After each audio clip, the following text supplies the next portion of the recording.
मी सतीश कुलकर्णी. गुरूंचं महात्म्य लक्षात यावं, गाणगापूरचं महात्म्य लक्षात यावं म्हणून 2-3 व्हिडिओ मी गाणगापूर इथून केलेत. गुरुपौर्णिमेनिमित्त इथे येणं झालं. कलियुग चालू आहे. आपण वृत्तपत्रातून आपल्या आजूबाजूला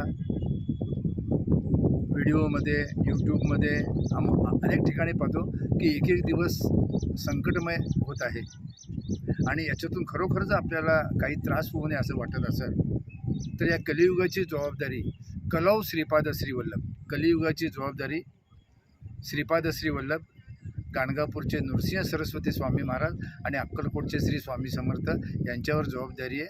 कारण कलियुगाची वर्ष मोठी आहेत म्हणून हे 3 अवतार दत्त महाराजांना घ्यावे लागले. ज्यांनी गुरुचरित्र वाचले ते फक्त गुरुचरित्र म्हणून वाचतात. गुरुचरित्र हा महान ग्रंथ आहे. त्यामध्ये अध्याय 1 आणि 2 मध्ये गुरूंचं जे महात्म्य थोडक्यात सांगितलं आहे ते असं की गुरुवाक्य मज कामधेनू मनी नाही अनमानू. गुरूंचं वाक्य म्हणजे गुरूंनी जे बोध सांगितलेत ते अतिशय महत्त्वाचे आहेत. तेच मला कामधेनू म्हणजे गाईसारखे आहेत. जसं गाय आपल्याला दूध देते, वर्षानुवर्ष देते, त्याचप्रमाणे गुरु आपल्यावर कायम कृपा करत असतात. मनी नाही अनमानू, मनामध्ये कोणत्याही प्रकारची शंका आणू नका. सिद्ध पावविणार आपण श्री नृसिंह सरस्वती. गुरुची त्रयमूर्ती जी त्रिमूर्ती आहे, श्रीपाद वल्लभ, नृसिंह सरस्वती महाराज आणि स्वामी महाराज, म्हणती वेदश्रुती सांगती दृष्टांती कलियुगात ख्याती श्री नृसिंह सरस्वती भक्तांस सारथी कृपा सिंधू.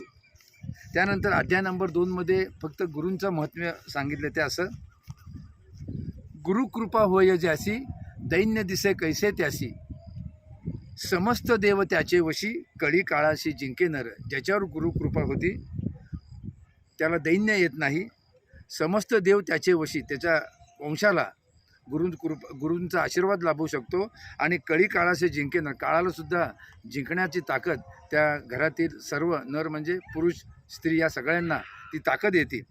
गुरु आपुला माता पिता गुरु शंकर निश्चिता, ईश्वर होय जरी कोपता गुरु रक्षीर परियेसा. गुरु कोपले एखाद्याशी ईश्वर न राखे परियेसी, ईश्वर कोपे ज्या नरासी श्री गुरु रक्षिले निश्चय. म्हणजे गुरूंवर श्रद्धा ठेवली, एखाद्या वेळी तुमच्याकडून देवाच्या बाबतीत काही चुका झाल्या, लोक तुम्हाला भीती दाखवतात की तुमच्यावर देव कोपलाय, अमुक झालंय, तमुक झालंय, तुम्हाला देवाच्या नावाखाली हल्ली लोक घाबरून सोडतायत. पण तुमच्यावर गुरुकृपा झाली तर तुम्ही भिण्याचं काही कारण नाही. म्हणून कुणाला तरी गुरु करा आणि कुणाला तरी करण्यापेक्षा बाजारातले आहेत त्यांच्या भानगडीत लागू नका.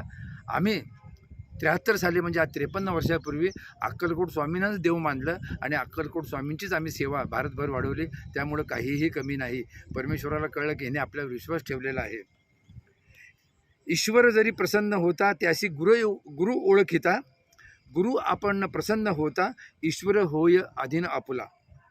शास्त्र ऐकता परी एसी तरी म्हणजे आपण जे तीराला येऊ तरतील संसारासी, या कारणे श्री गुरुचे प्रकाशी.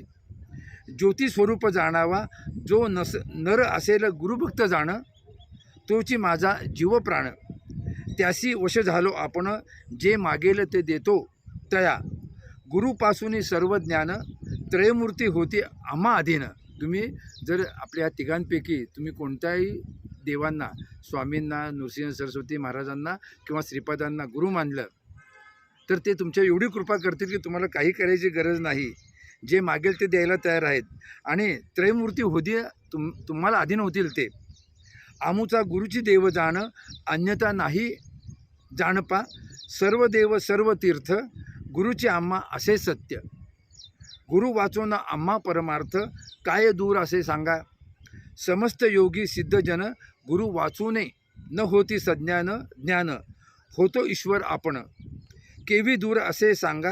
जोवर द्याल तुम्ही मज श्री गुरु देतो काय, या कारणे श्री गुरुराज भजतसे परियेसा. तर दत्त महाराजांचं महात्म्य याच्यात सांगितलं आहे की गुरुपौर्णिमा आलेली आहे. आपण कुणाला तरी गुरु करण्यापेक्षा या तिघांना आपण गुरु करा आणि त्यांचे ग्रंथ वाचून आपल्या जीवनात बदल घडवा. जोपर्यंत तुम्ही वागण्यात बदल करत नाही, आचरणात बदल करत नाहीत, फक्त ग्रंथ वाचून काही उपयोग होणार नाही. ग्रंथ हे तुमचं समाधान आहे, पण खरोखर तुमच्या जीवनात प्रकाश यावा असं वाटत असेल तर गुरूंना शरण जा. बंधू बाबाकडं वर जाऊ नका, ते तुमचं भलं करणार नाहीत. आणि भलं करण्याची जी जबाबदारी आहे ती या त्रयमूर्तीवर आहे, कारण कलियुगाची जबाबदारी त्यांच्यावर आहे. आपल्याला हा विचार किंवा यापूर्वी दिलेले विचार हे सांगण्यामागचाच दत्त महाराजांचा काहीतरी हेतू आहे. तो हेतू तुम्ही साध्य करून घ्यावा आणि आपल्या कुटुंबामध्ये सुख, शांती, समाधान, आनंद प्राप्त करून घ्यावं. अवधूत चिंतन श्री गुरुदेव दत्त.